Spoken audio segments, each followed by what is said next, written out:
का एक पार्थिव शरीर जो 28 साल बाद लगभग जब सियाचिन के बॉर्डर पर दबा था, लेकिन इतने सालों के बाद जब ऑपरेशन के तहत उसका जब शव निकाला वापस आया, ये उस वक्त की तस्वीरें हैं जहां पर लोग श्रद्धा सुमन अर्पित करने के लिए पहुंचे हैं वहां पर। तो 38 साल बाद लगभग एक शहीद का पार्थिव शरीर घर आया। तो हल्द्वानी से ये तस्वीरें हैं अपने दर्शकों को दिखा रहे हैं, शहीद का पार्थिव शरीर घर पर आया।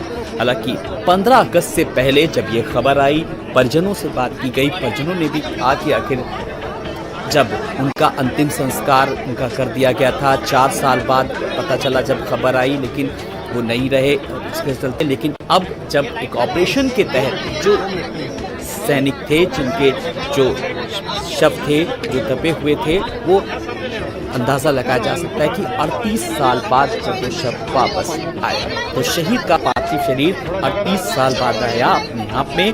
अब जो सरकार ने एक ऑपरेशन चलाया, उसके तहत इस तरीके से सियाचिन की वादियों में एक ऑपरेशन के तहत ये मुहिम चलाई गई। तो 38 साल बाद शहीद को अंतिम विदाई, परिजनों की आंखें नम, लेकिन अब साफ तौर पर कहना है कि जो परिवार को जो यादें थीं, जो किस तरीके से वो धुंधली सी हो गई हैं, लेकिन जो 38 साल बाद जब सेना में जब गया था, जब एक ऑपरेशन के तहत, लेकिन वो यादें एक बार फिर उस परिजन के साथ। मैडम ये वीडियो बाद में बना दीजिए आप, मैडम पीछे आ जाइए। तो 1984 में सियाचिन में शहीद हुए थे और उस दौरान जब वापसी नहीं हुई, तब 4 साल बाद उनका अंतिम संस्कार जो था वो उस हिसाब से कर दिया गया था। और लेकिन अब 38 साल बाद उनका पार्थिव शरीर घर आया। हालांकि 15 अगस्त पर आना था, लेकिन मौसम की खराबी की वजह से फिलहाल एक दिन देरी हुई, लेकिन अब हल्द्वानी में उनके निवास स्थान पर फिलहाल वो शव आया पूरे प्रोटोकॉल के तहत राष्ट्रीय तिरंगे के साथ। अब आप देख रहे हैं कि जो परिजन हैं उनके किस तरीके से श्रद्धा सुमन, जो पूरे गांव में जो आसपास के जो लोग हैं वो भी शहीद के पार्थिव शरीर को लेकर के अंतिम विदाई के लिए आए। पूरा राजकीय सम्मान के साथ लाया गया, सैनिक सम्मान के साथ पार्थिव शरीर। 1984 में सियाचिन में शहीद हुए थे और उसके बाद कुछ भी पता नहीं लगा, लेकिन जब अब 38 साल बाद शहीद का पार्थिव शरीर। आप वहाँ पे परमानेंट खड़े हो गए, आपके दर्शन हो गए भाई?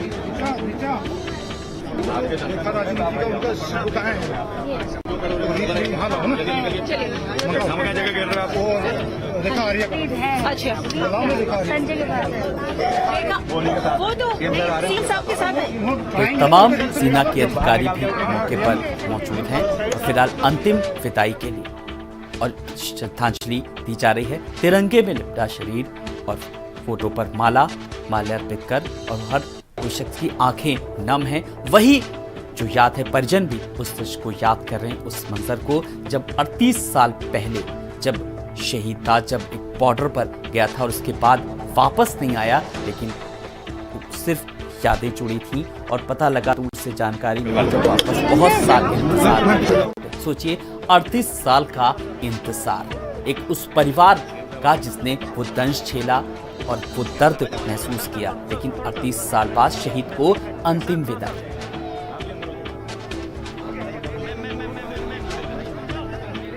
और पूरे सैन्य सम्मान के साथ अंतिम विदाई। और मुख्यमंत्री पुष्कर सिंह धामी पूरे सैन्य सम्मान के साथ पूरे प्रोटोकॉल के तहत पहुंचे और नम आंखों से विदाई दी। 1984 में सियाचिन में शहीद हुए थे और इस मौके पर शहीद चंद्रशेखर हरबोला को अंतिम विदाई और पीड़ित परिजन जो हैं वो भी उनको सांत्वना देते हुए, उनको ढाढ़स बंधाते हुए कि परिवार में जब मुसीबत में जो सरकार उनके साथ है, तो उनके परिजनों को सांत्वना देते हुए अंतिम विदाई के समय पहुंचे। दिल्ली के सीएम अरविंद